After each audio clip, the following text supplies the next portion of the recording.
காரைக்குடி ஜெய்ஹிந்த் நகர் 1வது வீதியில் தியாகு என்பவர் வீட்டின் பூட்டை உடைத்து 30 பவுண்ட் தங்க நகை 10 கிலோ வெள்ளிப் பொருட்கள் கொள்ளை. சிவகங்கை மாவட்டம் காரைக்குடி ஜெய்ஹிந்த் நகர் 1வது வீதியில் தியாகு என்பவர் வசித்து வருகிறார். இவர் சென்னையில் ரியல் எஸ்டேட் மற்றும் டிரான்ஸ்போர்ட் கம்பெனி நடத்தி வருகிறார். மாதம் இருமுறை காரைக்குடிக்கு வருவது வழக்கம். இந்நிலையில் நேற்று இரவு அவரது வீட்டின் கதவுகளை உடைத்த மர்ம நபர்கள் வீட்டிற்குள் நுழைந்து 30 சவரன் தங்க நகை 10 கிலோ வெள்ளிப் பொருட்கள் கொள்ளையடித்து சென்றுள்ளனர். இதுகுறித்து அருகில் மாடியில் வசிப்பவர்கள் தியாகு மற்றும் காவல்துறையினருக்கு தகவல் கொடுத்தனர்.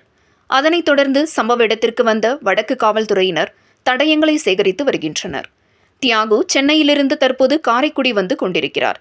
அவர் வந்த பின்பு வேறு ஏதேனும் பொருட்கள் திருடு போய் உள்ளதா என்று தெரிய வரும். தற்போது காரைக்குடி வடக்கு காவல்துறையினர் வழக்கு பதிவு செய்து விசாரணை மேற்கொண்டு வருகின்றனர்.